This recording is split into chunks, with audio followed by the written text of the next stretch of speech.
이것이 나의 간증이요 이것이 나의 찬송일세 나사는 동안 끊임없이 구주를 찬송하리로다. 우리 주님께서 그런 말씀을 하시죠. 너희가 성경도 하나님의 말씀도 오해하셨도다.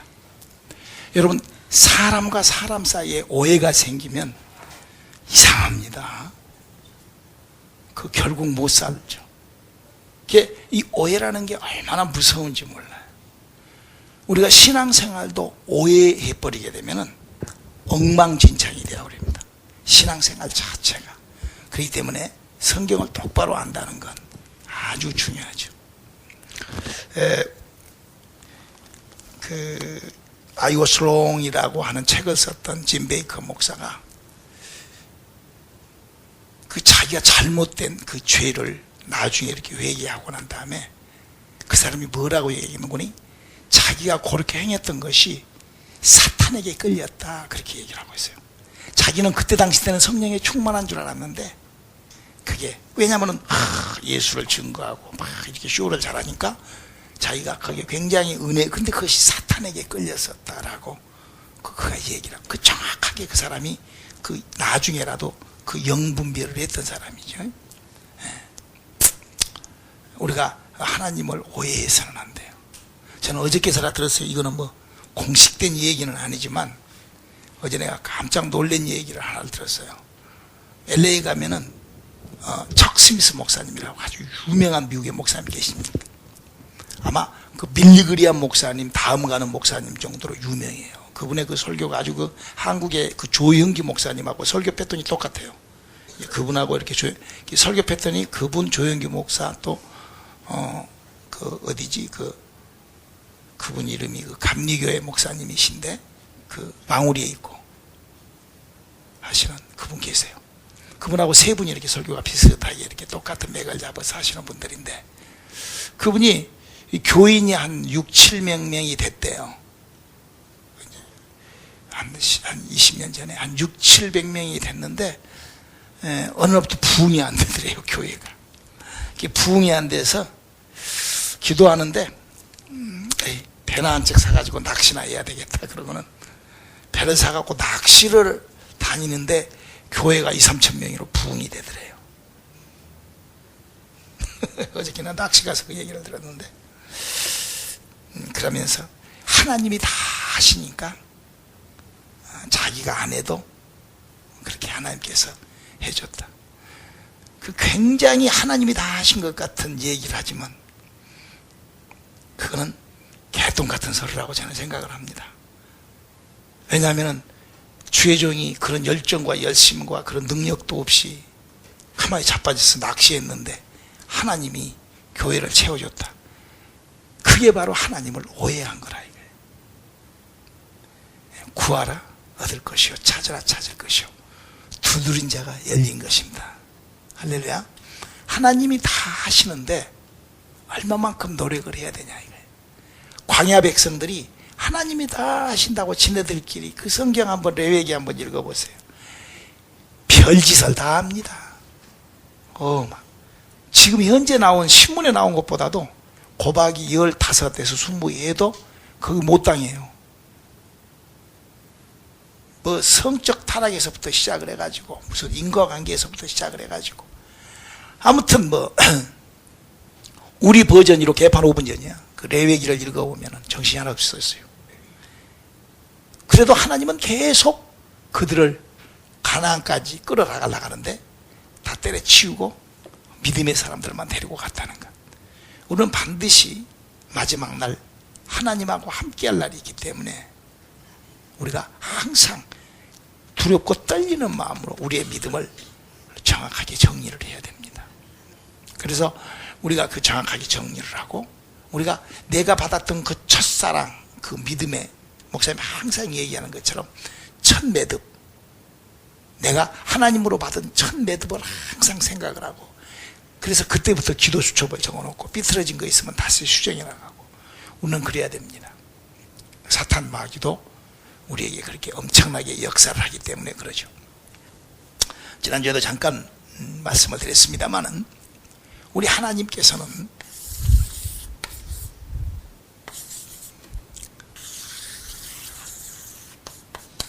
해분을 지었고, 해분을 지기 전에 땅을 기초로 하여, 창세기 1장 1절이 생기기 전 우주를 기초로 하여 하나님은 해분을 지었고 그 안에 천사를 두었고, 이 천사가 타락을 해서 우주 속에, 특별히 우주에 많은 천사들이 있지만 지구에 바로 이 마귀가 도착이 되어 있다. 마귀와 그 졸개들이 들어있다. 이렇게 성경은 우리에게 가르치고 있습니다. 그래서 이 하늘나라에서 지은 죄, 그것을 죄라고 그러는데, 이 천사들이, 하늘의 천사들이 뭐 때문에 하늘나라에서 쫓겨났죠?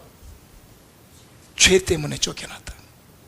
하늘나라 천사들이 뭐 때문에 하늘나라에서 쫓겨났다고요? 죄 때문에. 그러면 성경이 얘기한 죄는 무엇인가? 우리 이걸 알아야 돼요. 우리 종교인들이 생각하는, 휴머니스트한 우리들이 생각할 때는 죄는 저것이 왜 내가 또 째다보지? 주여, 저 눈깔이 죄입니다. 막 이렇게 이제 할 수도 있겠지만, 물론 이제 그런 것도 죄가 되겠죠.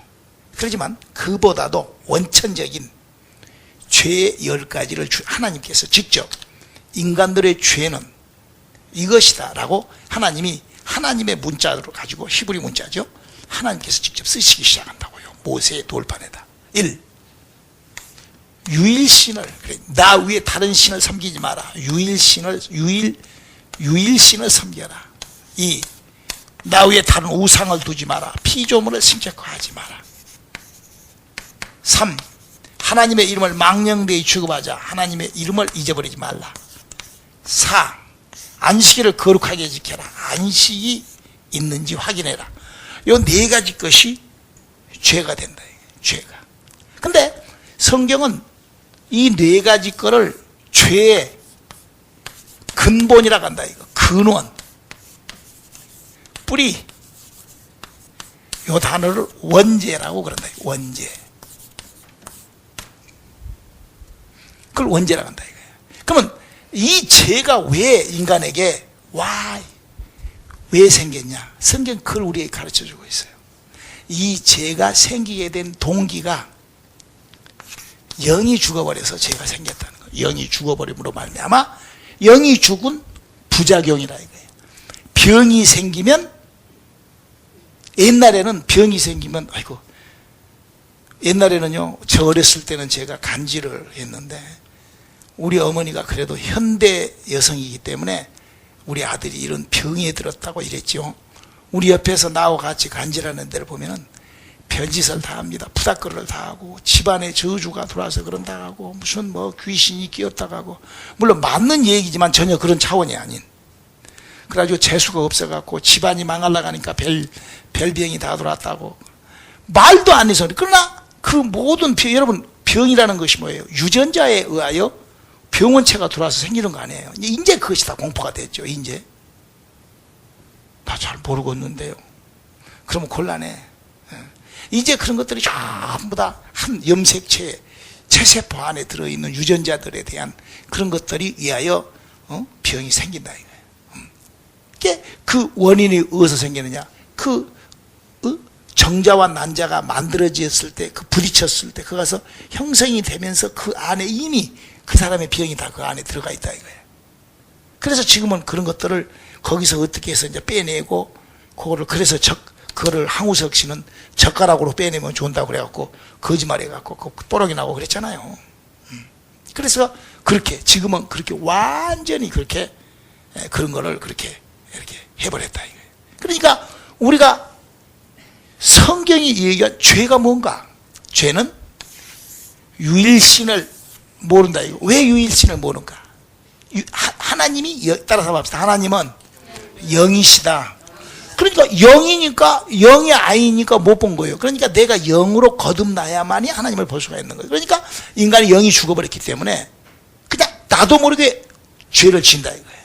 그런데 인간은 욕심이 있고 욕정이 있고, 인간은 비전이 있고, 인간은 꿈이 있고, 인간은 어떤 동물보다 만물의 연장이기 때문에 눈에 보이는 대로 피조물을 시켜서 눈에 보이는 것을 더 또 눈에 보이는 것이 아니라 우리 안에 하나님 마음을 만들어 놨기 때문에 마음과 깨달음과 비전을 가지고 눈에 보이는 것들과 또 혹시 보이지 않는 것들이라 할지라도 그걸 아는 체하고 막 달려나가는 어마어마한 그런 신격화하고자 하는 그런 욕구가 우리 안에 들어있다 이거예요. 그래서 그런 모든 것은 하나님이 만들어 놓은, 하나님은 질서에 놓은 법의 하나님이십니다. 할렐루야. 그래서 우리가 하나님을 오해하지 말아야 되는 것은 하나님께서 성경을 우리에게 주셨습니다. 이 성경대로 우리가 믿어야 되는데 이걸 못 믿어. 이 하나님의 이름을, 그러니까 하나님이 하시는 일을, 하나님의 이름을 망령되이 주목을 한다 이거예요. 그래서 이 세 가지에 걸려있는 어떤 인간이라 할지라도 너희에게 안식이 없다는 거예요. 그런데요, 참 희한하게도 우리 인간이 은혜를 받고 하나님을 접하게 되면은 분수가 된다 이거예요. 왜냐하면 안식이 생기기 시작을 하니까. 그때부터 내 안에 안식이라는 것이 생각.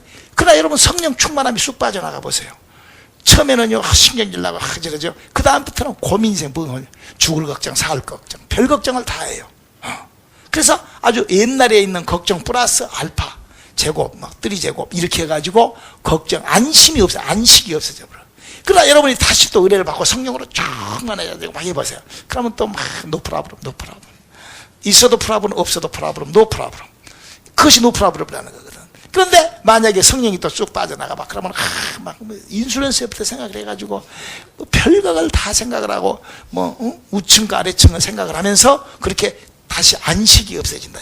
그러나 또 성령 충만해지고 주여 하고 드레스데아서 갔다 와서 며칠간 반짝이만 반짝도 하나 있어도 프라브럼, 없어도 프라브럼, 노 프라브럼, 다 노 프라브럼, 막 이렇게 노 프라브럼이라고 이제 이렇게 한다. 할렐루야. 경험들을 하시니 감사합니다. 이제 이렇게 이제 생겼다 이거예요.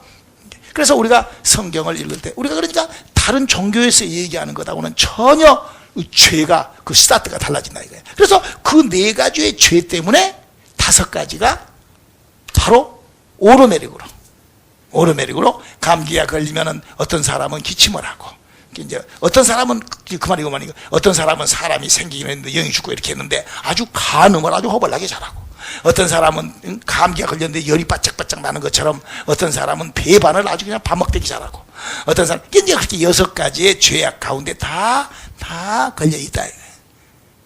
이 성경이 우리에게 내린 진단이라 이거예요. 그리고 이제 거기서 이제 밑에 6가지, 이제 5번째는 위임권의자를, 6번째는 살인, 7번째는 간음, 8번째는 도둑질, 9번째는 거짓말, 10번째는 탐심품고 요런 것들이 이제 다 이제 걸린다. 근데 여기에 걸렸는데 이걸로 끝나는 것이 아니라 이제 여기서 조금 더 농도가 짙어지면은 613가지의 율법을 어기게 된다. 그 율법 13가지의 율법을 어기다 보면은 32,560가지의 맥기 트러블에 걸린다 이거예요. 성경이 이렇게 내린 진단. 그러니까 우리는 우리 회사는 뭐 하는 회사냐, 우리 교회는. 요 32,560가지를 이걸 만드는 요 개신교가 아니고, 우리는 613가지 율법을 다루는 요것도 아니고, 계명을 다루는 요것도 아니고, 우리는 영을 고쳐버리자 이거예요. 할렐루야. 그래서 아주 근본을 뜯어 고쳐서 거기서부터 시작을 하자. 이런 각도로 오늘 교회가 됐습니다. 그래서 여러분들이 그러면 성경을 성경이 그렇게 볼 수 있어야 된다. 지난 번에 마태에 대한 성경을 보는 각도를 내가 얘기했는데, 오늘은 한번 베드로라는 사람이 내가 이 설교가 이제 더 나가게 되면 아마 전 지구촌 한국 사람들은 이 설교를 들으면 이제 베드로에 대한 얘기가, 베드로가 가난했네, 베드로가 무식하네, 이런 소리가 슉 들어가 버려요. 대부분의 모태신앙이나 이런 사람들을 보면은 베드로는 무식한 베드로가, 가난했던 베드로가, 이렇게 그래서 베드로는 무식한데 하나님 앞에 잡히고 가난한데, 여러분 예수님의 제자들이 그렇게 무식하고 그렇게 그런 사람 없습니다. 그거는 코리안 커뮤니티에서나 성경을 그렇게, 왜 그러는 거, 옛날에 그랬거든요. 옛날에 서산대사라는 분이 연산군을 만났대요. 연산군 때 서산대사가 있었으니까 연산군을 만나가지고 같이 이렇게 토킹을 했대. 말싸움을. 뭐라 했는 거니, 연산군에게 당신은 나를 보기에 뭘로 보입니까? 그랬더니 연산군이 내가 당신 보기에 돼지같이 생겼다고 이제 이렇게 하더래요. 그러니까 사산대사가 연산군을 보기에 뭐라, 당신은 정말로 거룩한 왕같이 보인다고. 그러니까는 자기도 자기가 그 거룩하지는 못하거든. 밤 되면 이상한 짓 하고 막 그렇게. 여러분 영화 같은 거 보면 폭군, 연산군 그러면은 지가 지를 생각해도 낮에 고민하고 막 그러잖아요. 사람이 밤에 못된 짓 하면 낮에 고민하고, 낮에 못된 짓 하면 밤에 고민하고 그런 것이거든. 그게 인간이거든. 자기가 못된 짓을 해놓은 것도 이것도 모르고. 요 정도 되면 IQ가 70 미만으로 이제 된다고 그래요. 근데 IQ가 100 정도만 넘어가면 꼭 잘못한 거 있으면, 어머, 내가 화장실 가서, 그걸 안 해야지. 어째 나는 이렇게 생겼을까? 이제 그 정도면 한 110 정도 되는 거예요, IQ가. 근데 그것도 안 되고 한 70 정도 되면은 자기가 뭔 짓을 했는지도 몰라. 이 정도 되면은 이제 곤란하지. 근데 그러니까 그렇게 이제 둘이 원효대상과 서산대상과 둘이 이제 그렇게 했대. 그렇게 했는데, 그 하는 말이 뭐라 하는 거니? 그 서산대사가 뭐라고 했는 거니? 그 돼지 눈에는 돼지가 보이고, 왕 눈에는 왕이 보이는 법이라고 그렇게 얘기를 했대. 그러니까 자기가 그 보는 대로 밖에는 못한다, 이제 그런 얘기 같죠. 그러니까 자기 수준이 그러니까 그렇게밖에 안 보이는 거예요, 성경이. 그렇지만 성경은 그렇게 돼 있지 않다 이거예요. 우리 한번 마가복음 6장. 마가복음 21절, 6장 21절 한번 읽어볼게요. 이게 한 구절에 아주 굉장히 의미 있는 말씀이 또 기록되어 있죠. 시작. 마가복음 6장 21절 시작. 그러니까 마침 기회 좋은 게 말이 뭐냐면 헤롯이라는 왕이, 헤롯이 누구죠? 이스라엘의 왕이요. 그때 당시 때 우리나라로 말하면 우리나라가 일제시대 때 이렇게 그 고종이 마지막 왕이었잖아요. 그런 것처럼 이스라엘의 왕이 그때 당시 때 헤롯이 왕이었다 이거예요. 근데 그 왕이 지금 생일을 맞이해서, 그러니까 왕이니까 생일 잔치를 해야 되잖아요. 그런데 지금 나라 꼴이 뭐야? 나무나라 식민지라 이거예요. 그러니까 생일 잔치를 옛날 그냥 나라가 경기가 좋을 때는 생일 잔치를 조금 그럴싸하게 하는데, 나라가 경기가 안 좋고 이렇게 뭐 하니까 생일 잔치를 조촐하게 하는데, 아무리 조촐하게 하더라도 삼부 요인 불려야 되잖아, 대신. 영의정, 자의정, 우의정은 불려야죠. 그렇잖아요? 그래서 이제 그 국무총리, 대법원장, 이렇게 부르고, 그리고 이제 그래도 그 나라가 바로 쓰려면 군인들이 그래도 그러잖아요. 어떤 자리든 여러분 군인이 안 빠집니다. 여기 오바마 대통령도 대통령 선서실 할 때, 대통령 할 때 군인들이 안 빠져요. 그래서 이제 여기 보면은 이제 그 보통 이스라엘은 10부장, 50부장, 100부장, 1000부장 그랬는데 1000부장에서 몇 명 데려왔다 이거예요. 그러니까 육해 공군, 그때는 공군은 없었겠지. 그러면 육군 이렇게 해서 이제 그 군대 장관들을 이렇게 데려왔고, 그게 이제 지금이나 옛날이나 이렇게 왕의 그 잔치에 빠질 수 없는 사람이 있으니 부자들이 부자들. 그러니까 우리나라 봐요. 우리나라도 이렇게 대통령 취임식하고 무슨 생일잔치하고 뭐다고 하면은 반드시 옆에 보면 옛날에 박정희 대통령이 있을 때 옆에 보면 정주영 씨하고 이병철 씨하고 또 이렇게 이렇게 심수봉이는 무슨 심수봉이요? 그때 심수봉이는 그거는 근데는 안 가. 심수봉이는 그렇게 부자들, 아주 많은 큰 부자들이 그렇게 간다 이거예요. 그러니까 물론 이제 수봉이도 갈란지 모르겠지만 아무튼 그러나 그때는 아무 텔레비는 안 나와, 그런 사람들은. 그래서 이제 이렇게 그래서 부자, 군인, 정치인 이렇게 데리고 간다 이거야.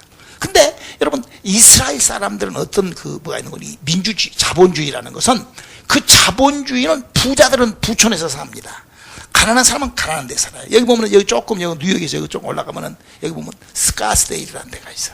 그 스카스데일 바로 옆에가 무슨 저가스데일인가 있는데, 거기는 아주 진짜 저가스데일 같아. 저기는 가스가 나오는 데 같아. 그렇게 가난하게 살아. 바로 옆 동네인데. 시타운 이런 데 가보면 시커매가지고 진짜 시한 타운이야. 아주 시커먼 타운이야. 그래 그렇게 바로 옆인데, 브롱스가 일하고 있으면, 여기는 아주 더러운 데인데, 얘가 스카스데일이야. 얘가 스카스데일. 얼마나 부자인지 몰라. 거기는 뭐 학군이 뭐 얼마나 그러고 근데 가만히 보면 그걸 그 주의시들이 그렇게 자기 동네를 그렇게 만들어 버린 거예요. 그렇게 해가지고 아무튼 그 친구들이 부자들로 살아. 땅값도 그냥 다른 애들이 못 들어오게 그냥 쟤네들끼리 그냥 올려버려. 그래가지고는 그냥 다 이빠이로 올려버린다 이거 일본 말로. 그래서 다른 사람들이 거지들이 못 들어가게끔. 수준 있는 사람 가서 세금도 그냥 얼마나 비싼지 몰라. 그것이 자본주의 사이에 있다 이거야. 그래서 그 부자들, 우리나라로 말하면은 이제 예를 들어서 저 북악천을 넘어가는데 왼쪽에 그 창평도인가 거기 이제 평창도인가 창평도인가 내가 오래돼서 모르겠는데 그런 데서 이제 사는 사람들은 굉장히 부자들이요. 거기에 무슨 학고방 지어갖고 저 푸린 초원에 일하고 살 수가 없어. 왜냐면은 거기서는 그런 거 하면 그냥 대방 뜯어버리니까. 그렇지만은 바로 그 고개 하나만 넘으면 밑에 삼양동이 있는데 그거는 거지촌에다가 미아리 고개 있는데 근데는 그렇게 거지들이 살고 그런다. 혹시 미아리에서 살다 온 사람이 있으면 미안하고. 근데 이제 그런다 이거. 내가 미아리에서 살았으니 괜찮아. 근데 이제 그렇게. 그러니까 아주 부자와 이렇게 나눠지는데 여기 보면은 뭐라고 써져 있는 거니? 갈릴리 귀인들이라 그랬으니까 그때 당시 때 2000년 전에 예수님이 오실 때는 이스라엘에서 제일 부자들이 사는 데가 어디였을까? 갈릴리였어. 왜냐하면 귀인들이 거기서만 살았으니까. 즉 부자들이 거기서 살았다 그 말이요. 그런데 그 갈릴리라는 도시가 뭐 하는 도시냐 하면은 뭐 하는 도시일까? 지금이야 무슨 귀인들이 살려면 어디서 살아야 돼요? 컴퓨터라든지 텔레비전 이런 것을 만드는 사람들 사장들이 사는 데가 지금은 부자요. 빌 게이츠 이건희 이런 사람들은 굉장히 부자로 살아요, 여러분. 왜냐하면 그 직업이 컴퓨터니까. 그런데 옛날에는 이런 농사 짓는 사람들이 잘 살고 한때는 또 무기 만드는 사람들이 사는 동네가 또 부자 동네고. 그래서 근데 이 갈릴리라는 동네는 그때 당시 때 뭐단 동네였는 거니? 고기 잡는 어부들이 살았던 곳이라 이거야. 그러니까 어부가 부자고 가난한 것은 뭘로 그냥 판가름이 한 방에 판가름이 나는데 그 배 사이즈를 보면은 이 어부가 가난하다, 이 어부가 부자다 금방 알아버려요. 자기는 주머니에 돈 많이 갖고 있다고 공갈치지 마. 배가 조그마한 목숨 타고 다니면은 그는 가난한 어부야. 그러나 엄청나 허벌나게 큰 배 타고 다니면 그는 안 봐도 자기가 아무리 내숭을 깔면서 나는 가난하다고 그래도 웃기고 자빠지지 말라고 그러지. 그 부자니까. 그렇게 표현이 된다 이거예요. 자, 그러면 우리가 성경에서 베드로의 배 사이즈가 얼마나 컸다. 성경에 그게 나와 있어. 우리 한번 배 사이즈 한번 볼까요? 요한복음으로 넘어가서 우리 요한복음 21장을 보면은 여기에 이제 베드로 배 사이즈가 나와요. 자, 요한복음 21장 여기 보면은 요한복음 21장을 보면은 예수님이 부활하시고 난 다음에도 제자들에게 나타났다가는 금방 어디로 가버리고 또 나타났다가는 이렇게 왔다 갔다 하고 금방 이러니까 베드로가 있다가는 에이 그만두고 우리 이거 안 되겠다. 제 양반이 뭐지 자꾸 저렇게 어디를 자꾸 돌아다니신다. 우리 필요 없다. 아이고 가자. 우리 고기 잡으러 가자. 근데 사실 베드로가 예수님한테 올 때 자기 배를 팔아갖고 온 것이 아니라 베드로가 성경에 보면 4번 다시 가는데 항상 돌아갈 그 자기 배는 놔두고 이제 했었다. 그래서 이제 베드로가 다시 이제 돌아가죠. 그 자기 집으로. 자기 고향으로 돌아가는데 예수님이 주로 사역을 어디서 했죠? 갈릴리 호숫가. 거기 아마 풀밭도 좋고 좋았었던가 봐. 부자들이 살아서. 그래서 이제 그 갈릴리 호숫가 거기서 이제 예수님이 이제 사역을 했고 그래서 베드로가 그때 갈릴리 호숫가에서 예수님이 사역을 할 때 베드로의 포지션이 뭐였죠? 애들은 가라. 그걸 베드로가 했었거든 그때. 베드로가 제일 앞에서 얘들 가라, 얘들 가, 좀 떨어, 5발짝 떨어져 앉으라니까. 꺼져. 막 이제 베드로가 앞에서 설쳤다 이거야. 안 봐도 뻔할 뻔짜예요. 성경에는 안 써 있어도 베드로 성기를 보면 알아. 나도 그럴 가능성이 많은 사람이거든. 그러니까 베드로하고 나하고 비슷한 데가 있어갖고 막 베드로가 앞에서 설쳤다 이거야. 성경 안 써 있으니까 또 진짜로 그렇게 믿지 말고. 그러나 하여튼 베드로가 아무튼 거기서 다른 사람은 가만히 있는데 지 혼자 탁 나서 주는 그리스도요 살아계신 하나님의 아들이 있어이다 막 그러고 남달리 오바를 많이 해서 아무튼 베드로가 그러니까 다른 사람들 그러니까 성경에 보면은 베드로가 예수님이 잡혀갔을 때 그 비자 그 말이 뭔 말인 거니 종연 그 말이요 이제 우리 한국말로 연이라고 해버렸네. 종 여자 그 말이요. 종. 그러니까 비자 그러면은 아주 말단 그 여자인데 그 여자도 베드로를 알아볼 정도예요. 얼마나 설쳤으면은 아무튼 온 동네 사람들이 다 애기들도 베드로를 다 알아봐 버려요. 그렇게 베드로가 예수님하고 같이 그러니까 너무 쪽팔린 거야. 아니 그러잖아요. 사람이 웬만히 쪽팔려야지. 그러니까는 거기서 그날 저녁에 이제 거기서 이제 배만 가만히 가지고 디베다 바라카로 갔어요. 디베다 바라카. 원래는 갈릴리 호수에서 해야 되는데 거기서 한참 올라가서 구석진 디베다 바라카로 갔다 이거예요. 근데 그 갈릴리하고 디베다하고는 갈릴리는 무슨 촌? 부촌. 디베다는 무슨 촌? 빈촌. 그러니까 우리나라도 그러잖아요. 인천은 부촌이 부자 도시잖아. 인천이나 부산은 향망이 좋잖아요. 예? 여러분 저 몽산포나 하진포 같은 데 가봐봐. 거기는 그냥 배가 될 수가 없어. 거기는 그냥 저서부터 이렇게 막. 왜냐하면 도시가 적은 도시니까. 그렇죠? 그러니까 항만 시설이 갈릴레하고 이 디베다하고는 게임이 안 될 정도로, 왜냐하면 도시가 아니니까. 그래서 디베다는 사람이 없으니까 거기 가서 이제 그 밤에 고기를 잡고 있는데 아침에 예수님이 이제 거기를 찾아오시는 거예요. 할렐루야. 오늘 저녁에 우리가 주님이 우리에게 찾아오실 수 있는 밤 되시기를 주님의 이름으로 축원합니다. 그래서 딱 찾아와가지고 고기가 있냐? 그러고 물어본다 이거예요. 그러니까 없이요. 그러니까 옆에다가 던져서 이제 그 유명한 배육 쉬운 3마리에 고기가 얼마나 큰 고기가 걸렸던지, 베드로가 또 어장을 또 한 4년, 한 3년 반, 4년 놔하고 갖고 있어서도 이제 그랬겠지만은 막 그물이 막 찌직찌직 막 찢어진다 이거예요. 막 고기가 얼마나 큰 고기가 아니에요. 막 어제 낚시를 했는데 고기 큰 고기 잡고 어떻게 어깨가 아프니? 오늘도 어깨가 아파 죽겠어. 그렇게 큰 고기가 잡힌다. 고기가 크면은 막 그물이 막 찢어지고 막 찌직찌직 막 그렇게 갖고 고기가 올라왔다 이거예요. 그러니까 옆에 있다가 그 요한복음을 쓴 요한이 베드로 옆구리를 툭 치면서 야 예수님이야. 그러니까 그냥 베드로가 그냥 그 말을 듣자마자, 베드로가 무슨 고기 잡는데 뭐 그 사람이, 베드로가 여러분 고기 잡는 게 뭐겠어? 주님이 찾아오는 게 전부겠어 그 사람한테.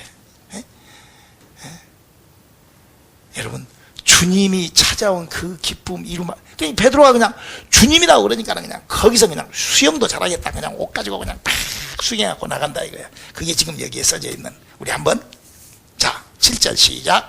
예수의 사랑하시는 그 제자가, 그러니까 예수의 사랑하시는 그 제자, 그 말은 요한이 그 말이에요. 요한이 베드로의 옆구리를 푹 치면서 주시라 하니까 그냥 주님이요. 그러고 그냥 베드로의 그 아주 독자적인 주님의 사랑을 절대 뒤로 뺏기지 않아. 내가 가보면 내 뻔할 뻔짜야. 내가 안 봐도 뻔해. 가보면 천국 가보면 주님 옆에 딱 달라붙어서 베드로가 있을 거예요. 나는 그 사이에 긍댕이 밀고 쏙 들어가서 비키쇼 딱 그러고 나는 있다 이거. 왜냐하면 베드로가 반칙했던 4가지를 내가 알고 있으니까. 그것만 되면은 베드로 선생이 자리를 내줄 거라고 나는 확신을 하고 있다고. 그래서 그 자리는 내 자리. 농담이고. 자, 그래서 거기에 갔더니 8절 시작. 다른 제자들은 육지가 50간쯤인데, 이 50간이라는 말은 약 한 70m가 되므로 그 말이에요. 그러니까 우리나라 서해안 같은 데라 이거예요. 그러니까 아주 멀리서 배가 들어오지를 못하는 거야. 베드로 배가 너무 크니까. 그러니까 그 어선에 달려있는 작은 배를 내려서 타고 제자들이 왔더라. 할렐루야. 여기서 작은 배를 타고 왔다. 그러니까 베드로가, 여러분 한번 생각을 해봐. 조그마한 배에다가 비상보트를 2000년 전에 달고 다닐 정도 배 사이즈면은 그 배 사이즈가 얼마나 컸겠어. 제가 다행히 고향이 전라도 목포라서 이 배 사이즈 정도 되면은요 거의 한 2000톤급 이 정도 돼야 돼요. 이 정도 돼야 이 배 굉장히 큰 배입니다. 원양어선 정도. 저 남극 같은데 새우잡이 배 있잖아요. 그런 데가 이 배가 이 선원이 12명 정도 탈 수 있는, 아니면은 18명 정도 탈 수 있는 구멍보트 딱 하나 있어, 하나. 그 저 남극 해안에 막 그 고기 잡으러 나가는 그 배가, 그리고 웬만한 배는요 땜마 없어요. 이거 이제 거기다 이렇게 그 배 타면은 가에 나가려고 요만한 거 달고 이렇게 그 풍선이나 그렇게 달고 다니지. 그것도 없어요. 달고 다니는 배 없어요. 별로. 여러분 배에 있어요. 그러니까 이 베드로의 배가 사이즈가. 그러면 갈릴리는 어촌 지역인데 그 중에서도 배가 조그마한 모터보트를 타고 얼마나 부자였어 그 사람이. 근데 베드로가 가난해. 성경에 보면 누가복음을 보면 베드로가 주여 내가 교회를 3개를 짓겠습니다. 여러분 교회 하나 짓는데 내가 요즘에 교회 지으려고 돈 200만 불 갖고 지으려기도 힘들더라고. 저기 한 450만 불짜리가 교회가 나왔는데도 그것도 교회 같지도 않아. 제대로 된 교회를 보려면 한 1000만 불은 가져야 이렇게 종탑 세워진 그 그림 같은 교회는 1000만 불에서 1500만 불은 가져야 짓겠더라고. 그럼 여러분 그 교회 3개 지으려면 캐시 5천만 불은 있어야 된다고. 미니멈 3천만 불에서. 그때 주님 앞에 와서 주여 내가 교회 3개를 지으겠습니다. 그랬더니 주님 야 거지 같은 놈이. 주님 그러시지 않았어요. 주님 앞에서 막 베드로가 아무리 뻥친도 그런 뻥은 못 치죠. 아주 베드로를 뻥쟁이를 만들려고 그런다 이거야. 그러나 베드로는 그런 부자였다 이거야. 그 교회를 그만큼 한 그 자산이 지금 현재 미국에 있는 캐시 동원 능력이 한 3천만 불 정도의 캐시 동원 능력이 있어요. 대단한 사람입니다 여러분. 성경적으로 봤을 때 성경을 오해하지 않고 그렇게 풀어야 된다. 성경을 보는 각도를 그때 상황에다 맞춰서 풀었을 때 우리가 성경을 오해하지 않는다 이거죠.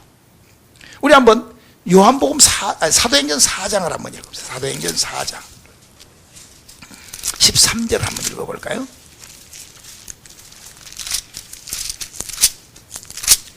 시작. 저희가 베드로와 요한이 기탈없이만, 그러니까 베드로가 본래 학문이 없었다고 생각하는 것은 누구였는 거니? 바리새서기관 사두개인 율법사들이었어. 근데 여러분 한번 가만히 생각을 해봅시다. 우리 어렸을 때도요 이런 사건이 있었어요. 우리 어렸을 때 내 친구들 중에서도 그런 친구들이 있었는데, 서울대 법대나 전대 법대, 나는 이제 다른 데는 잘 모르고, 그러니까 그 법대를 나오면은 법대 3학년 때부터 이 사법고시 1차, 2차를 봅니다. 옛날에는 사법고시 1, 2차를 봐야 돼요. 6개월 간격으로 보는데 3학년 초에 1차 사법고시 합격을 합니다. 그래서 4학년 때쯤 돼가지고 2차 사법고시를 합격을 하고 졸업한과 동시에 3개월 연수를 수원연수원으로 간다고. 수원에 연수원이 있었는데, 그래서 거기서 수원에서 연수를 3개월 딱 받고 나오면은 그때 대통령 대필 해가지고 김종필 씨가 와가지고 수료증을 줘요. 수료증 이렇게 줄 때 내 친구 한 친구는요 거기서 딱 나오면서 김종필 씨한테 그 수료증을 딱 받아갖고 걸어 나오면서 모자 집어 던지고 찍찍 찢어가지고 앉아있어. 바깥에서 스님들이 앉아있다가 삭발해갖고 절로 들어갔던 친구들이 있어요. 그러니까 안 하는 거예요, 안 하는 거예요. 대학 1 전대에서 내 친구 장우양이라는 친구는 전대 3학년 때 1, 2차들 다 합격을 한 거예요. 사법고시 1, 2차를 합격해놓고 학교를 그만둬버려요. 학교를 안 가버려요. 싱거워서 학교 안 다닌다고 그러고 때려치워버려요. 그런 친구도 있었어요 옛날에. 왜? 정치와 그 돌아가는 꼴이 더러워서.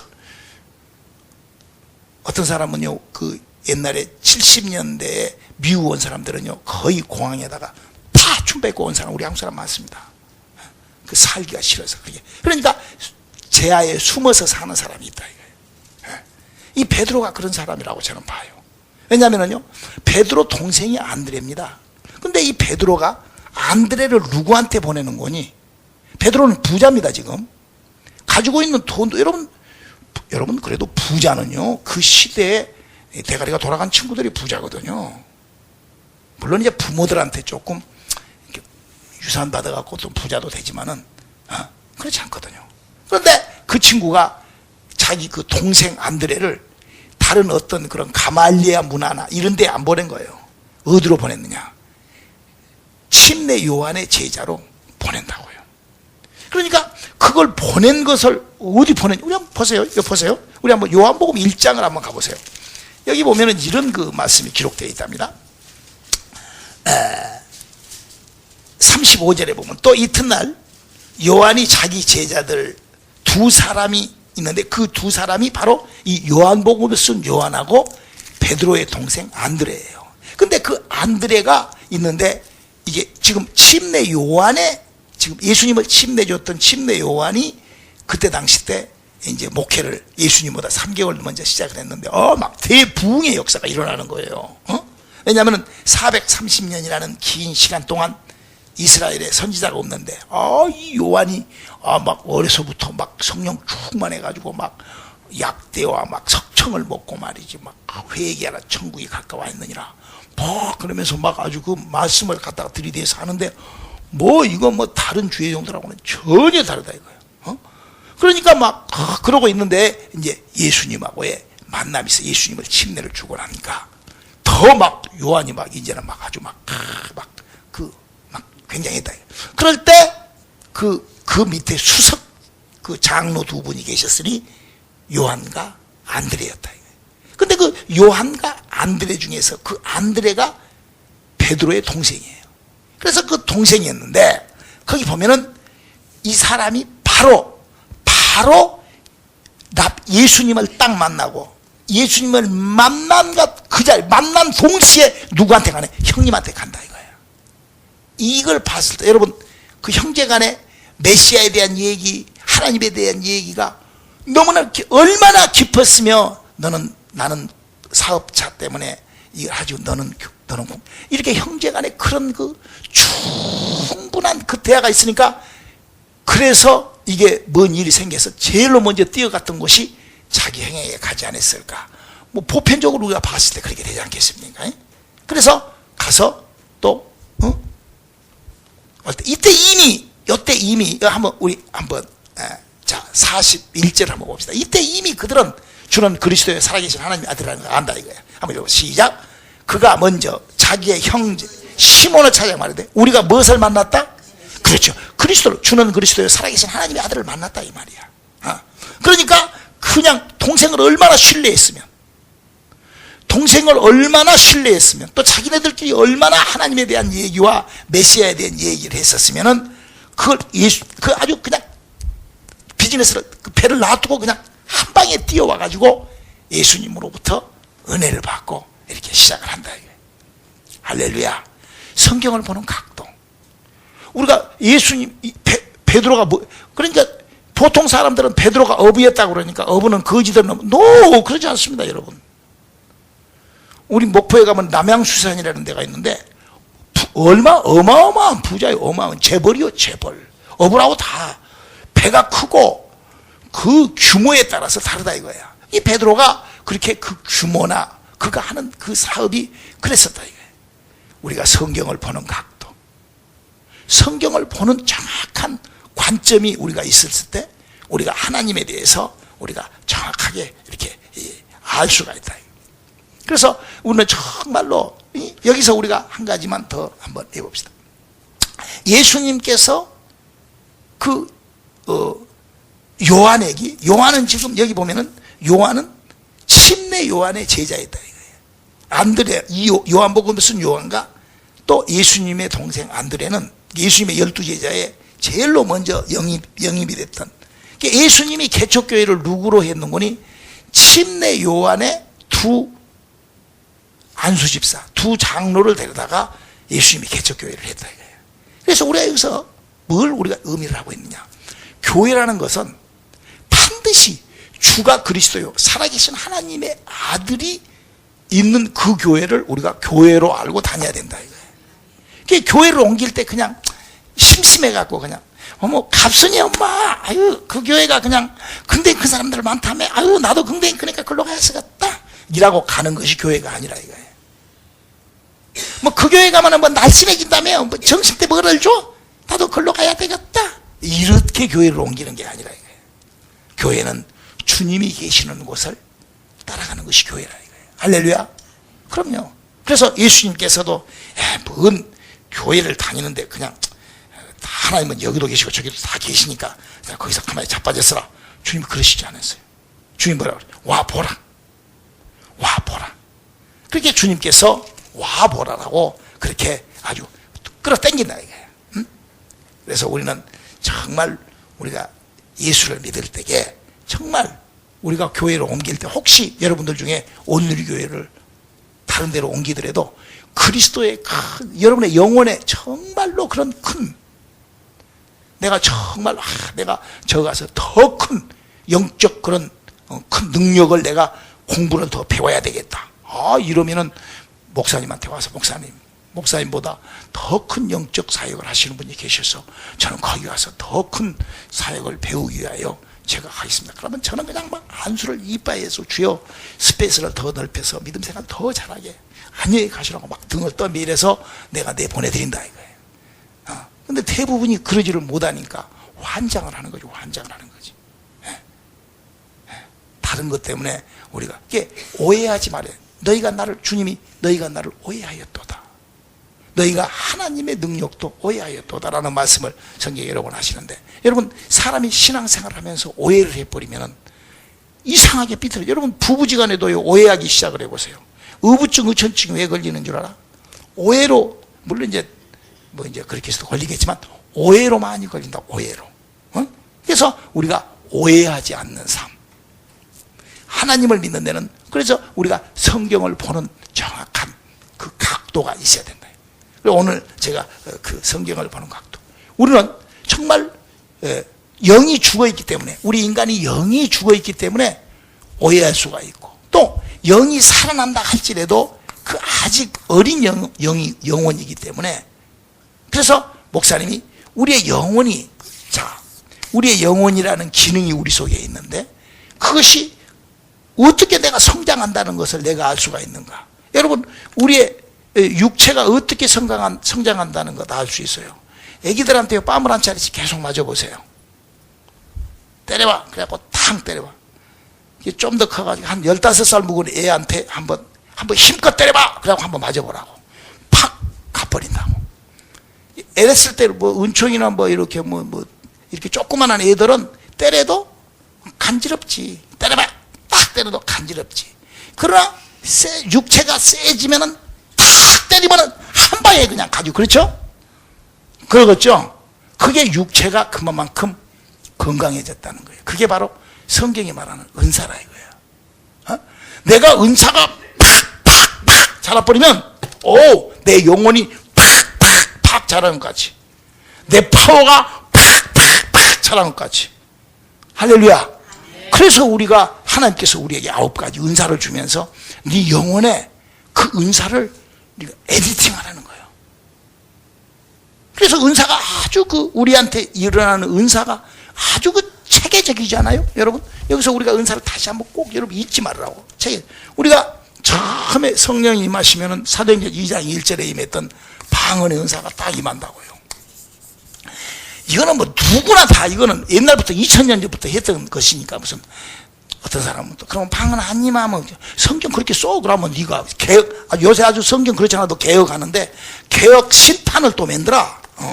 그러지 말고 그냥 이거 하면 그냥 하면 누굴 그렇게 말이 많해.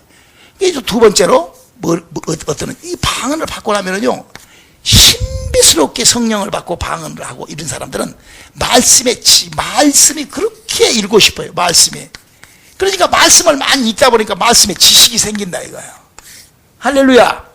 많이 읽으니까 지식이, 그리고는 그 많이 아니까 지혜가 생긴다. 말씀의 지혜 은사가.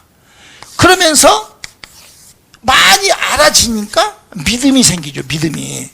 그 믿음을 그냥 믿는다고만 하지 말고 이거를 능력을 한번 해보라 이거야. 믿음을 말로만 하지 말고 어떤 능력을, 병을 고쳐보라 이거야. 참 여러분요, 우리의 믿음을 병을 고치는 은사가 내게서 나타나는 믿음의 방향으로 나를 막 몰고 들어갈 수 있기를 주님의 이름으로 축원합니다. 그러면은 그 영혼이 정말, 왜냐하면 병은 내가 안 되거든요. 환장을 하는 거예요. 근데 안 돼. 미치는 거야. 이거 막 안 되는 거야. 그러니까 막 어쩔 때 안 되니까 막 안수도 막 주여 역사 이렇게도 해보고 막 별걸 다 해본다고.